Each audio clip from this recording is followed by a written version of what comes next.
Irmãos e irmãs, vamos iniciar a nossa meditação deste sábado, dia 10 de setembro. Rezemos. Vinde, Espírito Santo, enchei os corações dos vossos fiéis e acendei neles o fogo do vosso amor. Enviai o vosso Espírito, e tudo será criado, e renovareis a face da terra. Oremos. Ó Deus, que instruístes os corações dos vossos fiéis com a luz do Espírito Santo, fazei que apreciemos retamente todas as coisas, segundo o mesmo Espírito, e gozemos da sua consolação. Por Cristo nosso Senhor. Amém. Você sabe que nós estamos, nesse mês de setembro, vivendo o mês da Bíblia. E é por isto que, antes de encerrar essa meditação, os nossos minutos finais estão sempre sendo minutos de aprofundamento sobre o livro sagrado. Tenho recebido algumas manifestações de pessoas dizendo que estão gostando de saber mais a respeito da Bíblia. E nós vamos aprofundar isto, vamos ir bem mais além disto. Vamos procurar ter uma visão mais ampla da Sagrada Escritura. Mas, meu irmão, minha irmã, vamos agora ouvir o Evangelho de hoje, tirado de São Lucas, capítulo 6, versículos de 43 a 49.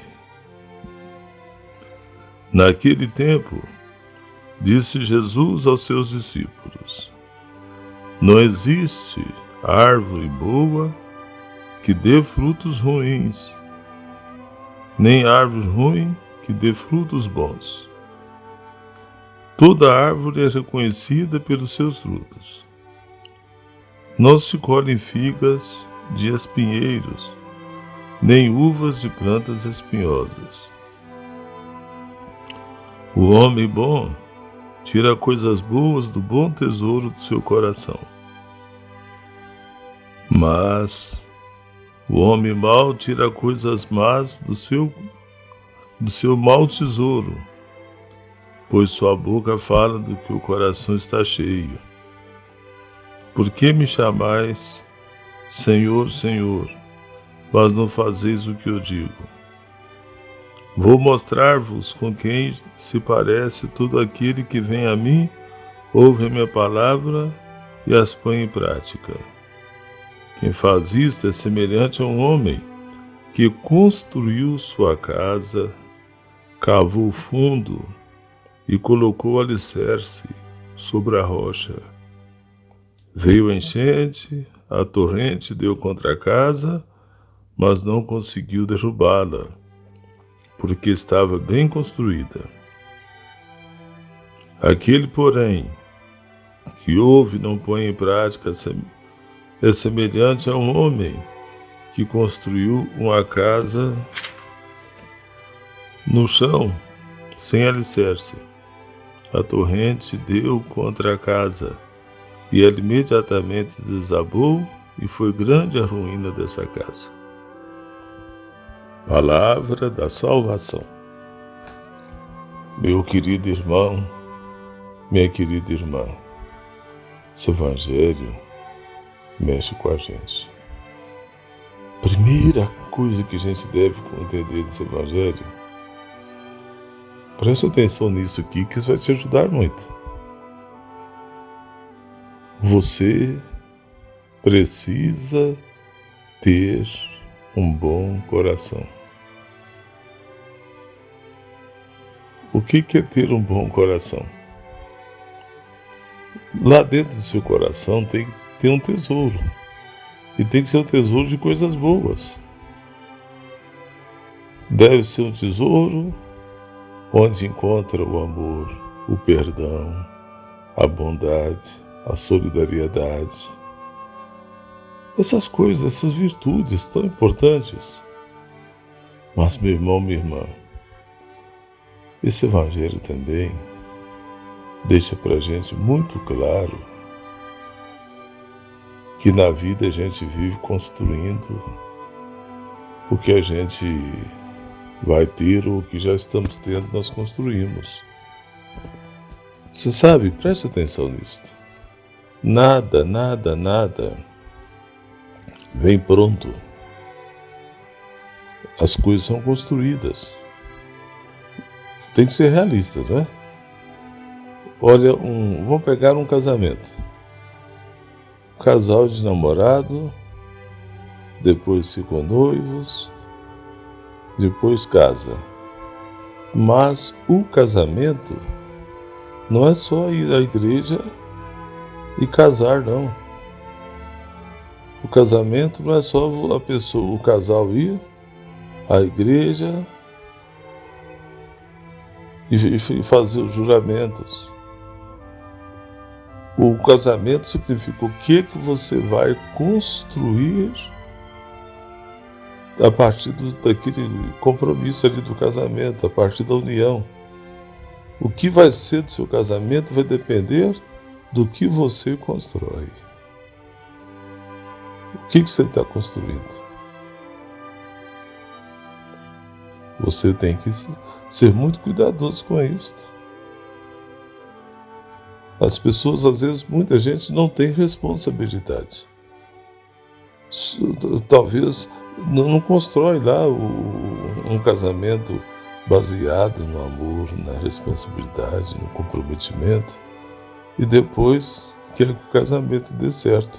Claro que na hora que vier as enchentes de crises, vai derrubar esse casamento, vai destruir.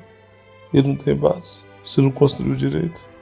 Mas tem casais que constroem, tem casais que conversam entre si, tem casais que rezam entre os dois, tem casais que projetam a vida. Esses casais que vão fazendo tudo certinho, assim, procurando ser cada vez mais honesto um com o outro, estão fazendo o que com isso? Estão construindo uma convivência, um casamento cada vez mais estável, mais seguro. Se vier alguma crise, não vai derrubar esse casamento. Mas não é só o casamento, não. Você pega a saúde. A sua saúde tem que ser construída. Se você não se alimenta adequadamente. Alimentar adequadamente não é comer comida luxuosa, não. Mas é comer comida que nutre.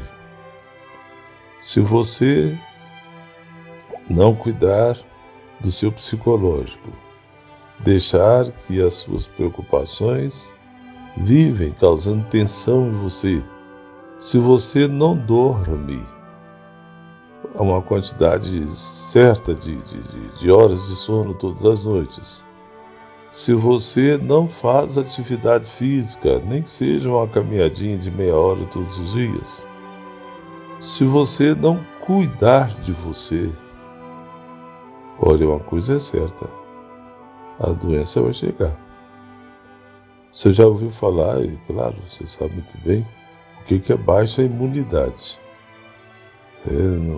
Se a imunidade estiver baixa, com certeza que a doença chega e derruba. Então a saúde tem que ser construída. Construída com essas coisas, com alimentação, com repouso.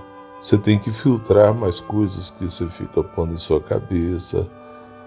Essas coisas assim que vai construindo a sua saúde. Não tem uma saúde pronta que a gente vai ali, pega e põe pra gente, não. A saúde é construída. Tem gente que fala, mas eu não tenho amigo nenhum. Se você não tem amigo, é porque você não construiu amizade. Tem amizade pronta. Você não vai numa loja e compra amizade pronta. O amigo tem que ser conquistado. A amizade tem que ser conquistada. Tem que ser construída. Não esqueça disso. Tudo na vida passa pela construção. Aí talvez você pergunte, mas padre, a fé também é construída? Olha, a fé é dom de Deus. Não é você que constrói a sua fé. Mas a fé, através da fé, você precisa ter espiritualidade. Não basta ter fé e não ter espiritualidade. E a espiritualidade é construída. Você tem que ter fé, você deve rezar mais, você deve refletir mais a palavra, tem muitas coisas que você pode fazer para poder ter a sua espiritualidade. A espiritualidade é, sem dúvida alguma, totalmente construída. A gente tem que construir a espiritualidade. Não tem um modelo de espiritualidade que eu vou encaixar em mim. Espiritualidade é uma coisa de cada um, que cada um tem. Você pega o lado financeiro. Claro que isso é um pouquinho mais perigoso da gente falar, porque o sistema capitalista, ele corta tudo da gente. Então, ele permite que nessa convivência de mercado, o maior engole o menor. Mas, de qualquer maneira, se você quer ter uma certa segurança financeira, você tem que construir essa segurança. Você já observou quanto de dinheiro à toa que a gente gasta? Mesmo quem ganha pouco, quem tem quase nada, quanto de dinheiro a gente gasta? Vai fazer uma festa de aniversário, gasta tanto dinheiro com coisa para aniversário que não precisava nada disso. Vai casar, gasta tanta coisa com o casamento sem precisar de nada disso. Então a gente não constrói a vida financeira. Se não constrói, não tem nada de vida financeira que vai dar certo por milagre. Se você não tem uma vida financeira adequada, está faltando construir isso. Você tem que economizar, você tem que parar de gastar. Ainda que você ganhe um salário mínimo, vamos saber lidar com o pouco que temos para construir uma situação financeira. Pega a questão da aposentadoria. Tem muitas pessoas que acham que basta fazer, eu acho que é 65 anos, parece, para aposentar. Não é não. Você tem que ter idade, mas tem que ter também o tempo de contribuição. Se você tiver idade e não tiver tempo de contribuição, você não aposenta. Parece que tem uma idade bem lá na frente, que a pessoa pode até conseguir um auxílio, mas não é uma aposentadoria. Você tem que construir a sua aposentadoria. Construir mesmo. Tudo tem que ser. Você pega a velhice. Às vezes a pessoa vai ficando velha e fica velha toda arrasada, cheia de coisas, de doenças, de problemas, cheia de dificuldades, de todas as formas. Eu não estou culpando o idoso por isso, não. Porque talvez ele não tinha sido acordado para isso. Mas quem é novo que vai ficar velho daqui a uns anos, constrói a sua velhice. O que é construir a velhice? É a sua terceira idade, vamos falar assim. Significa, vou evitar comer coisas que vai atrapalhar a minha glicose, vou evitar coisas que vai dar problema de coração, vou evitar coisas que vai enfraquecer meu organismo, vou evitar coisas que vai me deixar sozinhas, ninguém vai querer ficar comigo, como amigo, inclusive parente abandona. Enfim, a velhice ela tem que ser construída. Essa construção significa saber projetar. Tem pessoas que ninguém vai lá vê-los, alguns avós, nem neto, que tanto ama a avó, costuma nem eles vão lá, porque não construiu um bom relacionamento, uma boa convivência. Tudo tem que ser construído, tudo. Na vida não tem nada assim de a gente achar que as coisas são boas, vai dar certo e tudo bem de qualquer maneira. Nada disso. Constrói amizade, constrói seu futuro, constrói seu amanhã, construir saídas para os nossos problemas. É isso que a gente viu hoje no Evangelho, quando Jesus fala, dá aquele exemplo, a pessoa que construiu a sua casa sobre a rocha, que é Cristo. Vem as enchentes, a enxurrada, vem tudo, e a casa não cai, não desmorona, porque ela foi bem construída. Agora, quem constrói a sua casa na areia, ali, sem base, sem alicerce, certamente não vai suportar. E a gente acha que não precisa construir, que no final das contas vai dar tudo certo. Grande ilusão pensar assim. Você está vendo que é reflexão interessante? Claro que é uma reflexão que faz a gente ter uma responsabilidade tremenda, né? A vida não é brincadeira, tudo é construído, tudo. E tem gente que só vem para atrapalhar você, para não deixar que você constrói. Mas você não pode ficar caindo nessas pessoas, não. Não vai no conversa das pessoas, não. Acredita em Deus e vai construindo sua vida.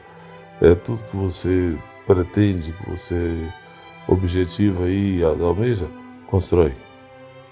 A vida é feita assim, de construção. Tudo tem que ser construído. Compreendeu, meu irmão, minha irmã? Então vai agora a pergunta para você. Será que você é dessas pessoas que constrói tudo as coisas? Você tem essa visão da construção? Você acha que as coisas já estão prontas, só falta você pegar para você? Você acha que já tem uma saúde pronta ou você entendeu que você tem que construir sua saúde? Você acha que você já tem uma família pronta ou você tem que construir a família que você quer ter? Você acha que já tem uma paz pronta ou você tem que construir a sua paz? Sua paz externa, sua paz interior, sua paz de espírito, sua paz psicológica. Você compreendeu isso? Que tudo passa pela construção? Inclusive você é o construtor? Você tem que fazer alicerce para tudo? Reza a Deus, pede a Deus para te dar essa consciência cada vez mais clara, cada vez mais viva, para você não ser essas pessoas que vivem por aí afora brincando de viver, mas que se vive a sua vida com profundidade, com seriedade. Ave Maria, cheia de graça, o Senhor é convosco. Bendita sois vós entre as mulheres. Bendito é o fruto do vosso ventre, Jesus. Santa Maria, Mãe de Deus, rogai por nós, pecadores, agora e na hora da nossa morte. Amém. Vamos agora, antes da bênção final, vamos conversar um pouquinho sobre a Bíblia. E para introduzir essa nossa conversa sobre a Bíblia, vamos então ouvir o nosso canto da Bíblia.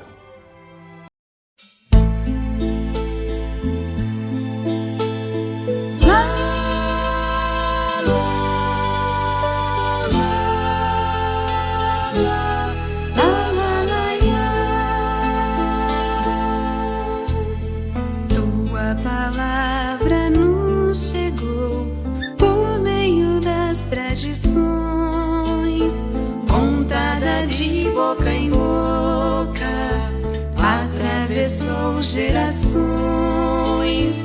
Hoje, séculos depois, contagia multidões. Que tua palavra preserve as nossas famílias, oriente nossos filhos, guie as nossas nações. Bíblia Sagrada, fonte viva de partilha, indicação que nos brilha, luz dos nossos corações.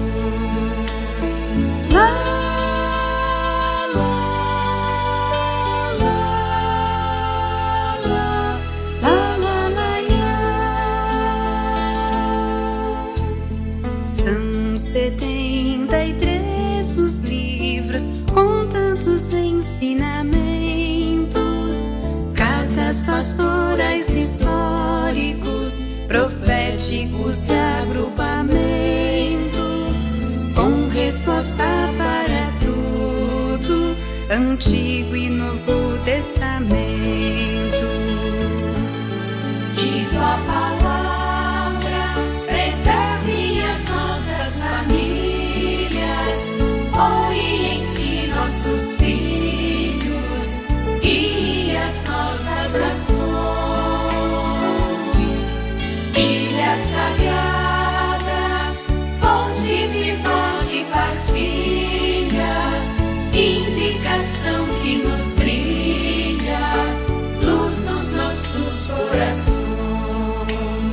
Lá, lá, lá, lá, lá, lá, lá.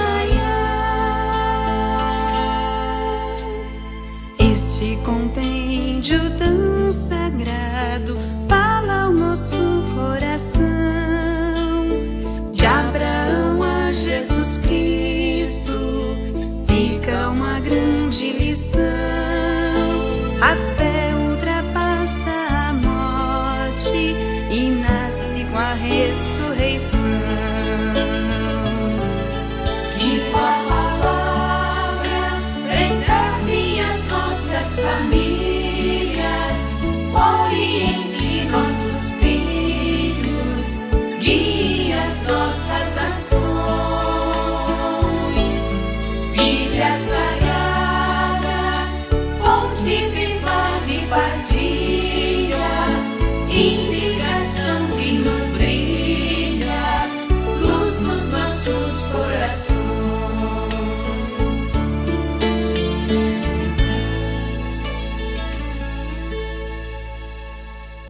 Irmão, irmã, agora vamos conversar um pouquinho sobre a Bíblia. Você deve ter a Bíblia aí na sua casa. E tem umas coisas que às vezes as pessoas fazem em relação à Bíblia que precisa ser pensado. Tem pessoas que adquirem a Bíblia e deixam a Bíblia guardada. Não pode. A Bíblia tem que ser usada, manuseada. Tem pessoas que adquirem a Bíblia e até deixam ela aberta no salmo, tal, não sei, outra leitura, mas isso não resolve nada. A Bíblia tem que ser lida, tem que ser manuseada. Quando nós adquirimos a Bíblia, certamente a gente adquire a Bíblia para poder encontrar nela soluções, caminhos, luz para a nossa vida. Não adianta somente ter a Bíblia. Você imagina bem se você compra o pão e deixa guardado.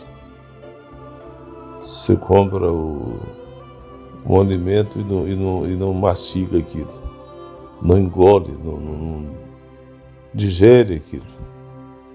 Assim também a Bíblia. A Bíblia é para ser realmente usada por nós. E vou te falar uma coisa, não tenha medo de ler a Bíblia, não tenha medo. Porque você precisa de ler a Bíblia de forma com fé, iluminado. Eu te sugiro, quando você for ler a Bíblia, tem pessoas que às vezes querem ler a Bíblia, mas ficam ali de frente à televisão lendo Bíblia. Mas claro que isso não vai fazer efeito nenhum. Você tem que ter um lugarzinho na sua casa para você ler a Bíblia. Alguns perguntam, mas qual a parte da Bíblia que para eu poder ler a Bíblia? Tem uns que dizem assim, a Bíblia está fechada, eu abro e aquela parte que abre é exatamente a parte que eu estava precisando de ouvir. Olha, não faça isso não. Quando você for ler a Bíblia, antes de você começar a ler, você já vai com a sua ideia. Olha, hoje eu vou ler tal capítulo, tal versículo, eu vou ler tal parte da Bíblia. Bíblia não é livro de gente vai com a sorte, para ver se na sorte a gente acha o que a gente quer. Não pode, não é julgo. A Bíblia não é coisa de fazer julgo, não. A gente tem que ir fazer uma leitura inteligente. Mas talvez você que está me ouvindo, você queira saber, e é uma pergunta que muitos fazem, qual a parte da Bíblia que a gente que está iniciando, não só a leitura, mas o estudo mesmo da Bíblia, a gente começa a ler a Bíblia por onde? Muitas pessoas querem ler a Bíblia inteira. Não precisa você fazer um trem desse. Alguns já leram mesmo, mas não é tão vantajoso assim não. Você deve fazer a leitura de forma assim, organizada. Por exemplo, se você quer fazer uma leitura bíblica e não apenas para meditar diariamente, mas uma leitura, um estudo, então pega um dos livros da Bíblia e leia aquele livro. Mas não leia tudo no mesmo dia. Claro que não, estou dizendo, vá lendo aquele livro ali, para o efeito dos seus estudos. Aí você pergunta, qual livro que é melhor para me iniciar? Aí vem alguns que falam, claro que é Gênesis. Eu direi, de jeito nenhum. Não começa lendo a Bíblia, lendo o primeiro livro lá que é Gênesis, não. Alguns já querem ler a Bíblia, iniciar lendo a Bíblia com o Apocalipse. Claro que você vai ter muita dificuldade com isso. Como é que então a gente deve fazer? Qual a parte da Bíblia que a gente deve usar para iniciar o nosso estudo da Bíblia? Eu sugiro você, uma das coisas melhores talvez, é você pegar uma das cartas de São Paulo. Porque nas cartas de São Paulo ele dialoga muito com a gente. Nas cartas de São Paulo ele parece que está falando com a gente diretamente. Você se envolve com a carta de São Paulo. Qualquer uma das cartas Romanos, cartas aos Gálatas, qualquer uma das cartas de São Paulo, leia ali. Aí você fala, então vou fazer uma leitura direta? Não, leia por assunto. Começa ali no início da carta, o primeiro assunto que aquela carta tratou, ali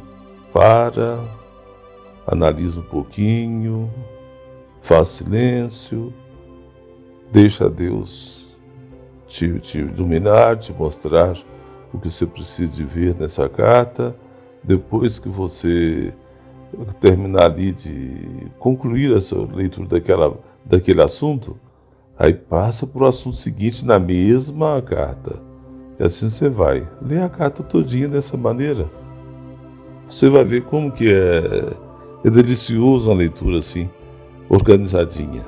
Você vai ficar com apetite de estudar uma outra carta de São Paulo. Talvez depois que você ler alguma carta ou duas cartas de São Paulo, você queira ler um dos evangelhos. Muito bem. Você pode pegar, por exemplo, um dos evangelhos, talvez, mas para quem está querendo fazer estudo e está iniciando agora, o evangelho de São Lucas. São Lucas é de muitos detalhes. Ele parece assim como se fosse um professor, ele vai falando das coisas assim, com mais detalhes. Mas pode pegar também o São Marcos, que é mais sintético, o Mateus também, é muito bom. O Evangelho de São João é um dos evangelhos mais profundos que tem. Só que São João tem uma linguagem mais mística, então às vezes exige um conhecimento além ali. Você precisa primeiro aprender a familiarizar com a Bíblia, para depois ler o Evangelho de São João. Mas você vai ler também. Claro, vai chegar um momento que você vai ler o Gênesis, vai ler o Apocalipse, vai ler qualquer livro. Mas para você familiarizar com a Bíblia, para você perder essa coisa que historicamente puseram em nossa cabeça, a Bíblia é um livro difícil, a gente lê e não entende nada, eu não sou capaz, para a gente poder perder esse tipo de medo, esse tipo de visão e criar esse gosto pela Bíblia, A gente começa por aqueles livros que vai mais direto para a gente. Não é que você vai tirar ali daquela leitura uma mensagem para o problema que você está vivendo, não. É para o seu conhecimento, se tratando de estudo. Uma coisa é você ler, fazer uma leitura meditativa da Bíblia. Outra coisa é você fazer um estudo. Todas as duas coisas são excelentes. Se você pegar a leitura, e eu acredito que é o que você vai fazer, não é assim um estudo tão detalhista da Bíblia, mas é essa leitura assim que você vai fazendo para conhecer a Bíblia, não é? Eu acredito que você vai gostar demais, muito. Você vai criar um sentimento, você vai familiarizar ali com a Sagrada Escritura. A gente vai lendo a Bíblia assim de maneira organizada, a gente mergulha no mistério de Deus. Esse mistério profundo que toca no nosso coração. No entanto, eu hoje te sugiro isso. Leia a Bíblia dessa maneira. Procura ser disciplinado. Para a gente poder ler a Bíblia, a gente tem que ser disciplinado. O que é ser disciplinado? É seguir coisa por coisa? Não é só isso, não. Pessoa disciplinada é a pessoa que fala, por exemplo, eu tenho meu horário de fazer minha caminhada, então todos os dias eu vou fazê-la. E se na hora que eu for fazer eu não sentir vontade, eu vou fazer assim mesmo. Só não farei a minha caminhada, subir a minha esteira para caminhar, se caso estiver passando mal e muito mal mesmo. For só um resfriado, uma coisa que dá para caminhar, mesmo assim vou. Isso que é ter disciplina. Digamos que você tem o seu horário de rezar. Então pronto, nesse horário eu vou rezar. Um dia chegou o meu horário de rezar, eu estava rezando, fazer minha oração pessoal, chegou o gerente do banco lá querendo conversar comigo. Graças a Deus que a minha própria secretária disse, o padre agora está rezando e neste momento que ele está rezando, ele não atende ninguém. E pronto, eu gosto do gerente, ele é meu amigo, etc. Mas a gente tem que ter disciplina. Esse é o momento de rezar. E acabou. Dedicar a coisa ali. Então, para você ler a Bíblia, você tem que ter disciplina também. Eu vou, por exemplo, 3 vezes por semana, 2 vezes, ou então toda quarta-feira, ou toda terça e quinta, ou toda segunda e quarta, ou tais dias eu vou, e a tal hora eu vou por um cantinho ali, onde eu tenho um pouco mais de sossego, e vou ler a Bíblia. Faça isso, e aí você vai ler a Bíblia. Mas tem que ter disciplina, tem que ter organização. Não é... Uma vez a pessoa falou assim, escuta, eu levo a Bíblia para o meu trabalho. E dentro do ônibus, enquanto estou indo para o trabalho, eu leio a Bíblia. É errado fazer isso? Olha, não pergunta se é errado não, que não é errado. Não existe erro em ler a Bíblia a qualquer hora, qualquer momento, qualquer lugar. Não é errado, porém não é inteligente. Porque você lê a Bíblia dentro do ônibus, uma pessoa conversa, você vai ficar com a atenção dividida entre a leitura bíblica e a conversa da pessoa. Ou alguma coisa acontece que te distrai ali, você vai se perder na leitura. Então, quando você está lendo a Bíblia, é como se você estivesse conversando particularmente com a pessoa num lugar reservado. Claro que se tiver mais gente lendo com você a Bíblia, aí você pode ter uma leitura partilhada com a pessoa. Não tem problema, isso é bonito. Mas você tem que ter organização. E a Bíblia, ela nos enche de sabedoria, nos enche de conhecimento. Dá prazer quando a gente começa a ler a Bíblia assim. Então fica aí essa minha sugestão para você. Se é uma pessoa que realmente ler a Sagrada Escritura com toda essa dedicação, com toda essa seriedade, você vai se desenvolver muito lendo a Bíblia dessa maneira. Você compreendeu isso que o padre acabou de te orientar? Infelizmente, muitas pessoas parecem que têm medo de ler a Bíblia. Literalmente tem medo. E não pode. Escuta, eu quero responder uma pergunta. Uma pergunta da... Deixa eu ver aqui o nome da pessoa aqui no WhatsApp.